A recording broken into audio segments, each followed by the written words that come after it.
तो कल हमने सतत पोषणीय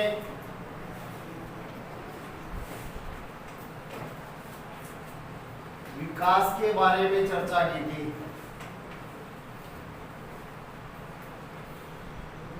सतत पोषणीय विकास किसे कहते हैं या इसकी जरूरत क्यों महसूस की गई।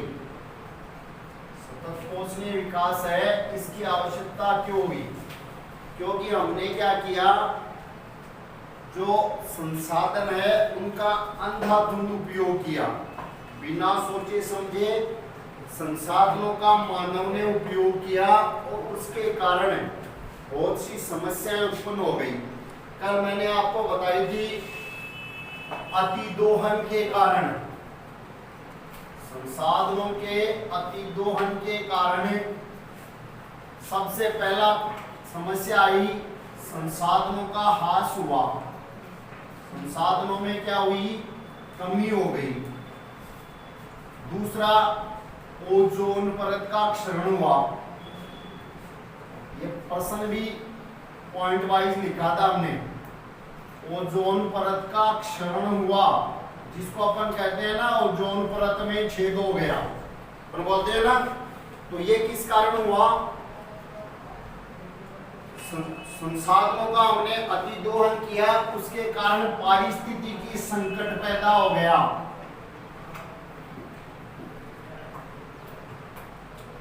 यानी पर्यावरण का बैलेंस गड़बड़ा गया। उसके कारण ओजोन परत का क्षरण होने का मतलब ओजोन परत में कमी या छेद हो गया। उसके कारण सूर्य से आने वाली पराबैंगनी किरणों सीधे पृथ्वी पर आने लगी। सूर्य से आने वाली पराबैंगनी किरणों को ओजोन परत क्या करती है, रोकती है। सूर्य प्रश्न पूछ लिया जाए ओजोन परत का काम क्या है, तो ये क्या करती है, सूर्य से आने वाली पराबैंगनी किरणों से, पराबैंगनी किरणें हमारे लिए हानिकारक होती है, उनसे हमारी रक्षा करती है। और जब इसमें छेद हो गया या ये कमजोर हो गई, तो ये जो जितनी रक्षा करती थी उतनी रक्षा नहीं कर पा रही है। तो ये ओजोन परत का क्षरण हो गया, इस कारण वो पराबैंगनी किरणें सीधी पृथ्वी पर आने लगी, वो होती है हानिकारक किरणें। और उन्होंने क्या किया, अपने दुष्प्रभाव हमें देना शुरू कर दिया। एक हमने पढ़ा था भूमंडलीय तपन,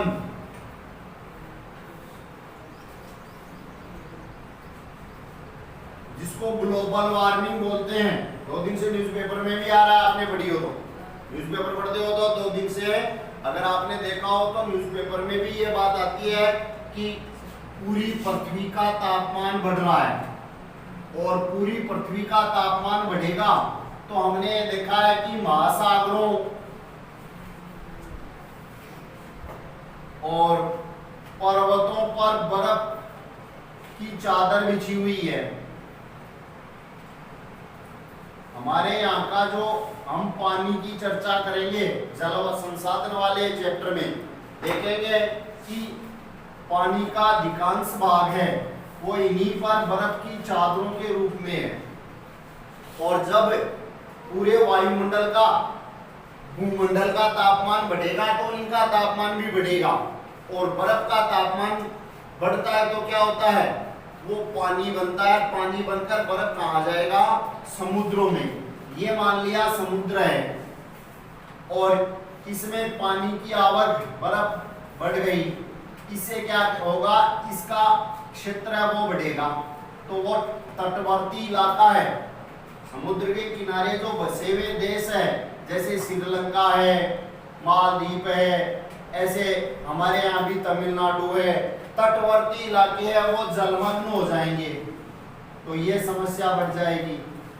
भूमंडलीय तपन बढ़ गई, ओजोन परत का क्षरण हो गया, पारिस्थितिकी संकट होने लगा, संसाधन का ह्रास होने लगा, पर्यावरण प्रदूषण होने लगा, पर्यावरण का हर प्रकार से पर्यावरण प्रदूषित होने लगा। तो इन सब समस्याओं को देखते हुए, इन सारी समस्याओं के मद्देनजर रखते हुए दुनिया के देशों ने क्या अनुभव किया कि ऐसा कोई उपाय किया जाए, ऐसा कोई उपाय किया जाए जिससे संसाधनों का जो अतिदोहन हो रहा है, उससे ये जो समस्याएं उत्पन्न हो रही है, उनसे हमें छुटकारा मिले। और इसके लिए सतत पोषणीय विकास की धारणा उत्पन्न हुई। इसको सतत पोषणीय विकास या सतत पोषणीय आर्थिक विकास, धारणीय विकास एक ही बात है, कोई भी नाम लिया जाए इसका। इसका मतलब क्या है कि हमारा जो आज का विकास है, हम जो आज विकास कर रहे हैं, वो आने वाली पीढ़ियों के लिए विनाश न बने। हमारी आज के विकास की प्रक्रिया है वर्तमान विकास की प्रक्रिया।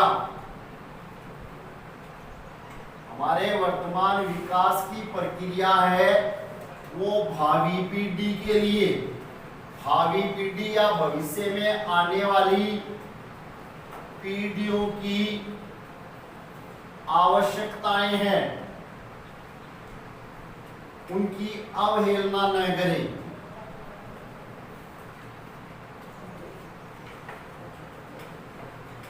वो कहलाता है सतत पोषणीय विकास। परिभाषा कल हमने लिखी थी और परिभाषा में मुख्य बात ये आनी चाहिए, शब्दों मुख्य बात ये आनी चाहिए, भाषा चाहे हम अपनी तरफ से बनाकर लिखें। सतत पोषणीय विकास का अभिप्राय क्या है? वर्तमान विकास की प्रक्रिया, आज जो हम विकास कर रहे हैं, उसका भावी पीढ़ियों की आवश्यकताओं की अवहेलना न करें। कहने का मतलब है कि आज हम क्या करेंगे, संसाधनों का अविवेकपूर्ण दोहन कर रहे हैं। मान लो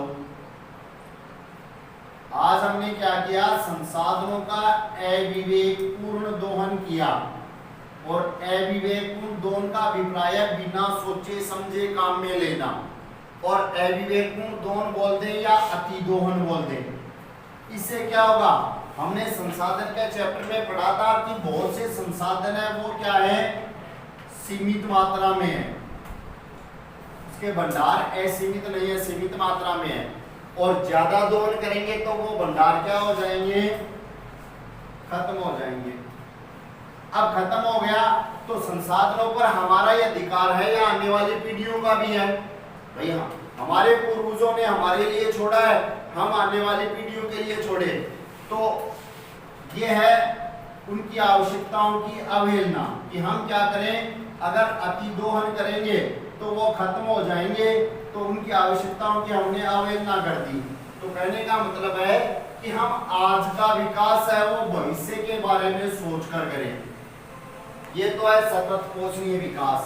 और इस बारे में दुनिया के देशों ने क्या किया था, एक जगह इकट्ठा होकर चर्चा की थी कि हम क्या करें, कैसा विकास करें हम, ताकि हम इनके बारे में या संसाधनों के बारे में एक अच्छी तरह से रणनीति बनाएं, एक कार्य सूची बनाएं। इसके लिए क्या किया गया था,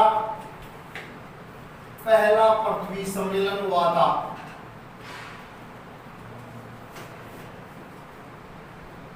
पहला पृथ्वी सम्मेलन हुआ था, कल चर्चा भी की थी थोड़ी सी इसकी। कहां पर हुआ था ये? ब्राजील का। कब हुआ था? सबसे पहले जून 1992 में। कब हुआ था? जून 1992 में। ब्राजील का एक शहर है जिसका नाम है Rio de Janeiro. Rio de Janeiro उसमें हुआ था। दुनिया के 100 से अधिक राष्ट्राध्यक्षों ने, 100 से अधिक देशों ने मान लो, या देशों के प्रतिनिधियों ने, 100 से अधिक राष्ट्राध्यक्षों ने इसमें भाग लिया था। तो क्वेश्चन क्या बनता है, विश्व का पहला पृथ्वी सम्मेलन कब हुआ था? विश्व का पहला पृथ्वी सम्मेलन हुआ था जून 1992 में। कहां पर हुआ था? ब्राजील के शहर रियो डी जेनेरियो में। कितने देशों ने भाग लिया था? 100 से अधिक देशों ने या 100 से अधिक देशों के प्रतिनिधियों ने। अब इसमें मुख्य बात क्या है, इसके लिए एक शब्द और आता है जिसका नाम है एजेंडा 21। एजेंडा 21 तो ये इसी में से निकल कर आया है। दुनिया के 100 से अधिक देशों ने क्या किया था, जो कार्यसूची पर्यावरण को सुरक्षित रखने के लिए या सतत पोषणीय विकास के लिए जो रणनीति तैयार की, उस रणनीति का नाम है एजेंडा 21। तो अब इसके बारे में ये तो समझने के लिए था, अब क्या चीज है ये देखो।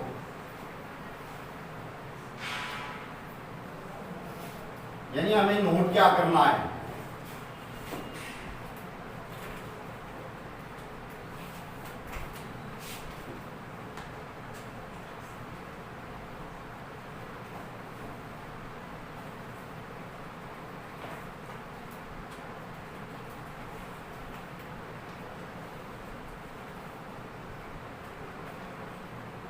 रियो डी जेनेरियो पृथ्वी सम्मेलन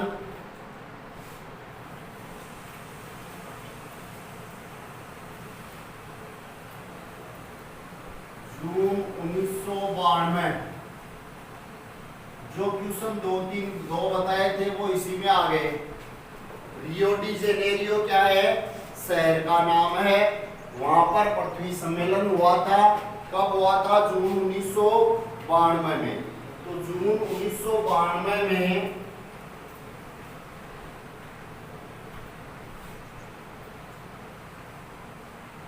सौ से अधिक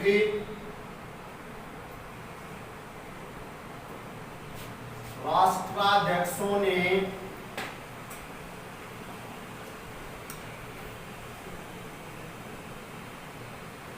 राष्ट्राध्यक्षों का मतलब है देशों के प्रतिनिधियों ने प्रथम अंतर्राष्ट्रीय पृथ्वी सम्मेलन में एकत्रित हुए। जून 1992 में 100 से अधिक राष्ट्राध्यक्षों या 100 से अधिक राष्ट्राध्यक्ष ब्राजील के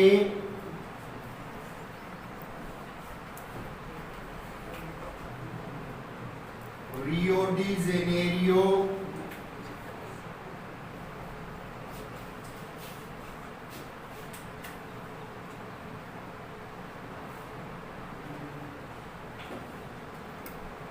शहर में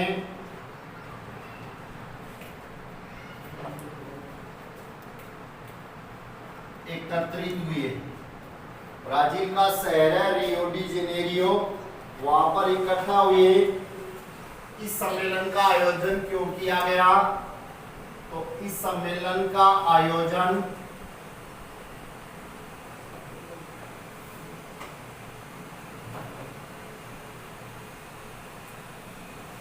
यानी ये जो पृथ्वी सम्मेलन है, ब्राजील के शहर रियो डी जेनेरियो का पृथ्वी सम्मेलन है, उसका आयोजन करने का उद्देश्य क्या था। तो इस सम्मेलन का आयोजन विश्व स्तर पर उभरते पर्यावरण संरक्षण, सामाजिक आर्थिक विकास,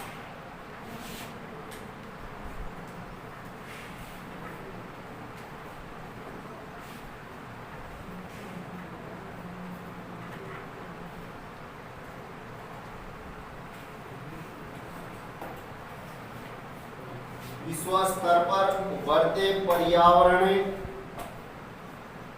संरक्षण, सामाजिक आर्थिक विकास की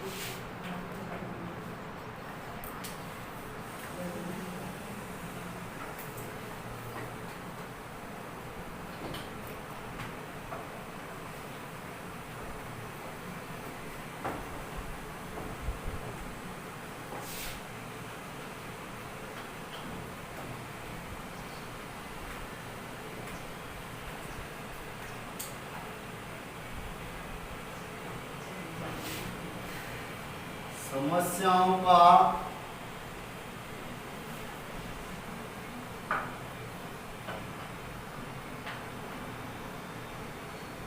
हल ढूंढने के लिए किया गया। तो प्रश्न बन गया, पहला पृथ्वी सम्मेलन क्यों हुआ था, होने का कारण क्या था। दुनिया के 100 से अधिक राष्ट्राध्यक्ष को इकट्ठे हुए थे। तो 100 से अधिक राष्ट्राध्यक्ष इकट्ठे हुए थे।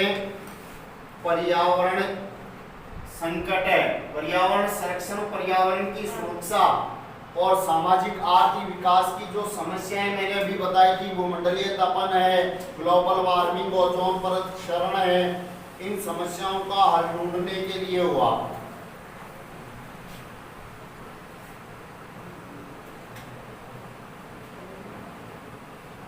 इस सम्मेलन में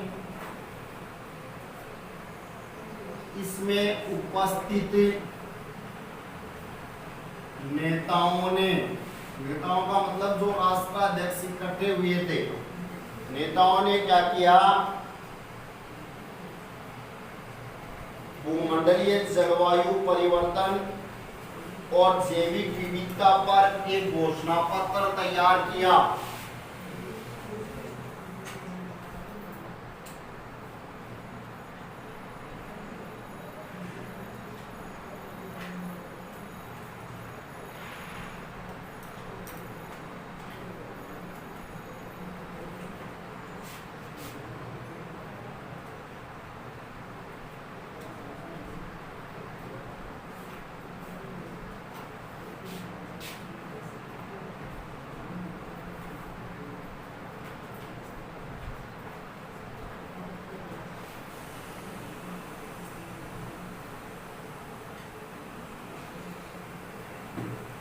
तो पहले कहा था ना, एक रणनीति बनाई या घोषणा पत्र तैयार किया, उसका नाम था क्या, एजेंडा 21।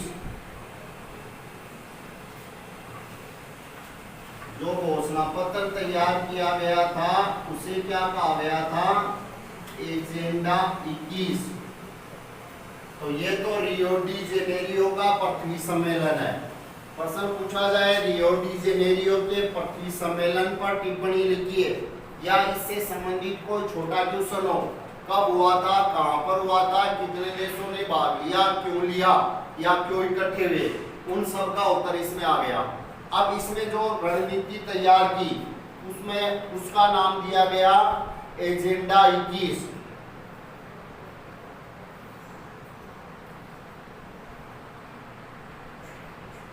तो एजेंडा 21 क्या है, ये प्रश्न, क्या एजेंडा 21 से क्या तात्पर्य है, तो यह एक घोषणा पत्र है, यह एक घोषणा पत्र है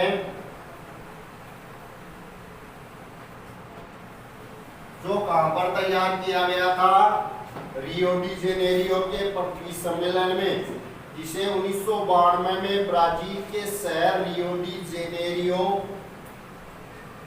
या जेनेरो भी लिखा हुआ कई जगह, मैंने जेनेरियो लिखा है और आपकी किताब में ये जेनेरो भी आ सकता है, ऐसे भी लिखा हुआ कई जगह नाम। तो यह घोषणा पत्र है जिसे 1992 में ब्राजील के शहर रियो डी जेनेरो में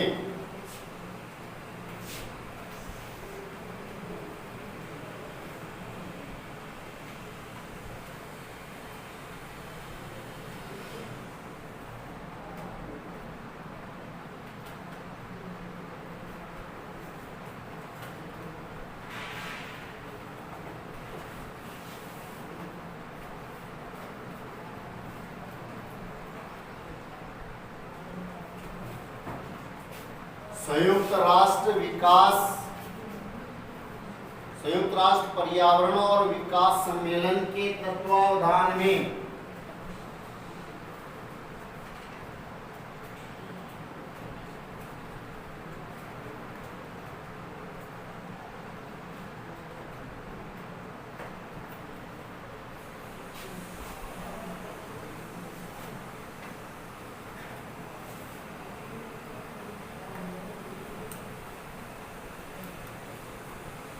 संयुक्त राष्ट्र पर्यावरण और विकास सम्मेलन के तत्वावधान में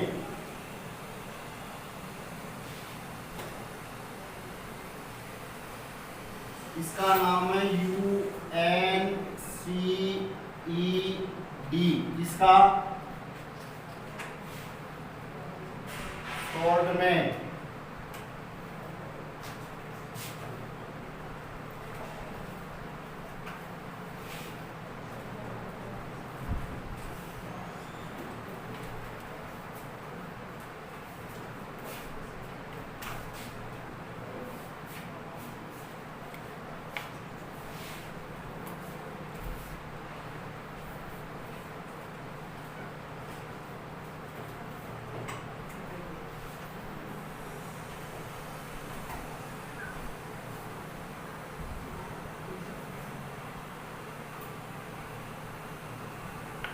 जो 100 राष्ट्राध्यक्ष या 100 से अधिक राष्ट्राध्यक्षों ने भाग लिया, उन्होंने तैयार किया था। इसका उद्देश्य भूमंडलीय सतत पोषणीय विकास को हासिल करना है।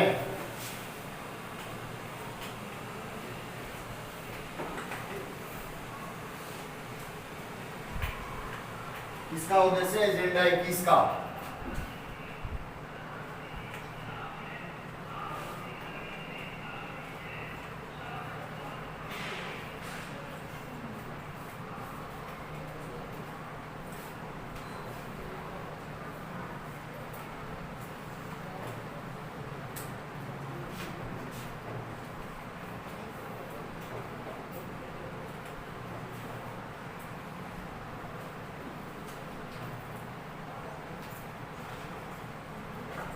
एजेंडा 21 या 100 से अधिक राष्ट्राध्यक्षों ने जो सम्मेलन किया, उसका उद्देश्य है भूमंडलीय सतत पोषणीय विकास को हासिल करना।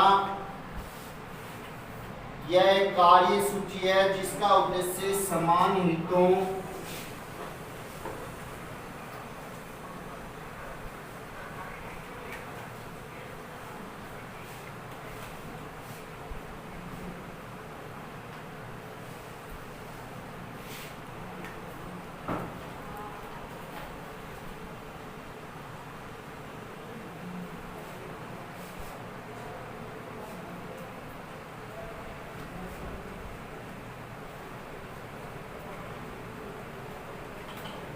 समान हितों,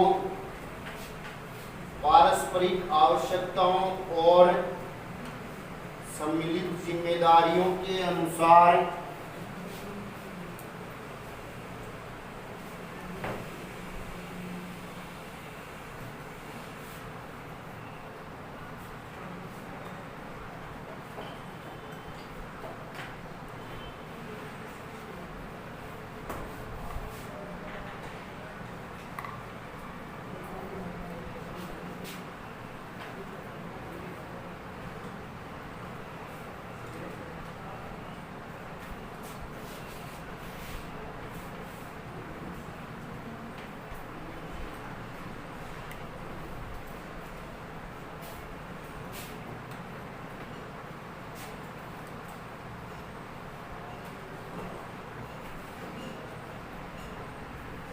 विश्व सहयोग के द्वारा पर्यावरणीय क्षति, गरीबी और रोगों से छुटकारा,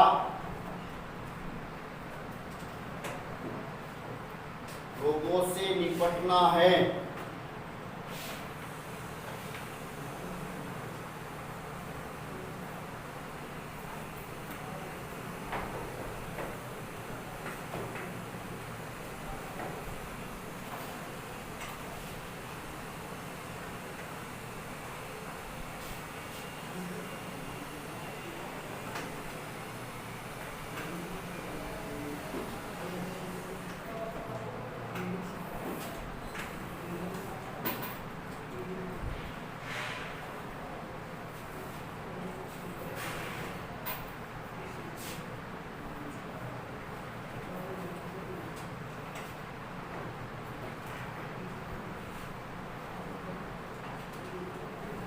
यह है एजेंडा 21।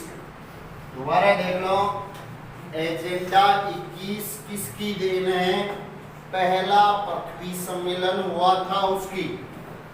पहला पृथ्वी सम्मेलन जो ब्राजील के रियो डी जेनेरियो नामक शहर में हुआ था, उसकी देन है एजेंडा 21। यानी उन देशों ने या उन देशों के राष्ट्राध्यक्षों ने क्या किया? एक घोषणा पत्र तैयार किया, और वो घोषणा पत्र क्या है? एजेंडा 21 है। इस घोषणा पत्र में क्या किया? संयुक्त राष्ट्र पर्यावरण विकास सम्मेलन के तत्वावधान में, यानी UNCED के तत्वावधान में यह घोषणा पत्र तैयार किया गया। इसका उद्देश्य क्या था? भूमंडलीय सतत पोषणीय विकास को हासिल करना, यानी सतत पोषणीय, सारी पृथ्वी पर सतत पोषणीय विकास है वो हो। सतत पोषणीय विकास कैसा? आज जो काम कर रहे हैं वो आने वाली पीढ़ियों की आवश्यकता है, उनकी अवहेलना न करें। यह एक कार्य सूची है। इसमें क्या काम तय किया गया? सबके समान हितों, एक दूसरे की आवश्यकताओं और सम्मिलित जिम्मेदारियों, सबकी मिलीजुली जिम्मेदारियों को ध्यान में रखते हुए एक दूसरे का सहयोग करते हुए विश्व सहयोग के साथ पर्यावरण को जो नुकसान हो रहा है वो गरीबी और जो रोग है उनसे निपटना है। यानी इसका मुख्य उद्देश्य क्या है, सब मिलकर साथ काम करें, सबके हित है उनका ध्यान रखा जाए। और ये तीन चीजें कौन सी, पर्यावरण को जो नुकसान हो रहा है, पर्यावरणीय क्षति, पर्यावरण के नुकसान से छुटकारा यानी पर्यावरण प्रदूषण जिसको अपन बोल रहे थे, या पर्यावरण को जो क्षति हो रही है उससे छुटकारा, गरीबी और रोगों से निपटना है। यह है एजेंडा। संसाधन नियोजन है, इसका मतलब क्या है कि संसाधनों का जो हम उपयोग कर रहे हैं वो एक योजना बनाकर, योजना बनाने का मतलब है विवेकपूर्ण ढंग से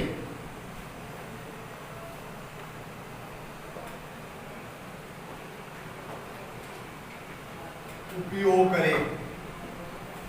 विवेकपूर्ण ढंग कौन सा होता है, सोच समझकर। वही बात वहीं चलेंगे, वही रहेगा सतत पोषणीय विकास कि आने वाली पीढ़ियों को भी ध्यान में रखें। क्यों कि संसाधन क्या है, एक देश में या पूरी दुनिया में समान रूप से उपलब्ध नहीं होते। हमें मालूम है, चाहे दुनिया का उदाहरण ले लें या भारत जैसे देश का ले लें, और भारत जैसे देश में संसाधनों का नियोजन करना जरूरी है। क्यों कि भारत क्या है, विविधताओं से भरा हुआ देश है। भारत जैसा देश या भारत विविधताओं से युक्त है। विविधताओं से युक्त होने का मतलब हमारे यहाँ पर, हमारे देश में कुछ राज्य तो क्या है, ऐसे है जिनमें संसाधनों की भरमार है, और कुछ राज्य ऐसे है जिनमें, कुछ राज्य ऐसे हैं जिनको तो अपन क्या कहते हैं, खनिजों का अजायब घर कहते हैं। जैसे राजस्थान है, झारखंड है, इनमें खनिज संसाधन पर्याप्त मात्रा में है, नहीं है क्या? लेकिन राजस्थान की बात करें, खनिज तो खूब है यहाँ पर, लेकिन यहाँ पर किसकी कमी है, जल संसाधन की कमी है। तो कहने का मतलब विविधता हो गई, पूरे देश में सभी चीजें एक समान न मिलना वो विविधता कहलाती है।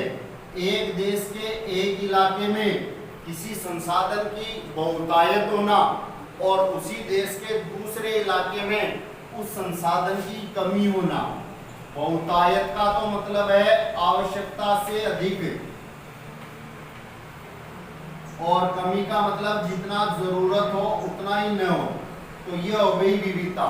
हमारे जैसे देश में या पूरी दुनिया में अगर देखें तो संसाधनों का वितरण समान रूप से नहीं है।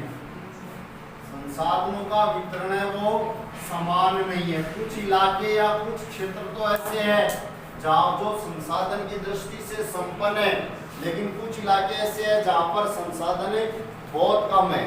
तो हमारे यहाँ देश की बात करें तो ऐसे प्रदेश हैं जहाँ पर कुछ संसाधनों की तो प्रचुरता है और कुछ संसाधन कम है। जैसे उदाहरण अभी मैंने बताया, झारखंड, मध्य प्रदेश, छत्तीसगढ़, राजस्थान। झारखंड है, छत्तीसगढ़ है, मध्य प्रदेश है, यहाँ पर खनिज संसाधन खूब है, खनिज संसाधनों की प्रचुरता है। प्रचुरता का मतलब अधिकाधिक मात्रा में है। और जैसे कोयला है, खूब भंडार है। अरुणाचल प्रदेश में जल संसाधन प्रचुर मात्रा में पाए जाते हैं, परंतु मूल विकास की कमी है। अब यहाँ पर मैंने क्या बताया, राजस्थान में जल संसाधन की कमी, और दूसरा उदाहरण जैसे अरुणाचल प्रदेश का लेपन, यहाँ पर जल संसाधन खूब है, लेकिन यहाँ का मूल विकास है वो कम है। यहाँ का मूल विकास ठीक है, जल संसाधन की कमी है, यहाँ जल संसाधन खूब है, मूल विकास की कमी है। इसी प्रकार भारत के अन्य राज्यों का उदाहरण ले, राजस्थान में पवन ऊर्जा और सौर ऊर्जा है, वो बहुतायत में है, लेकिन यहाँ पर पानी की कमी है। पवन ऊर्जा और सौर ऊर्जा की खूब है यहाँ पर, पवन ऊर्जा सौर ऊर्जा,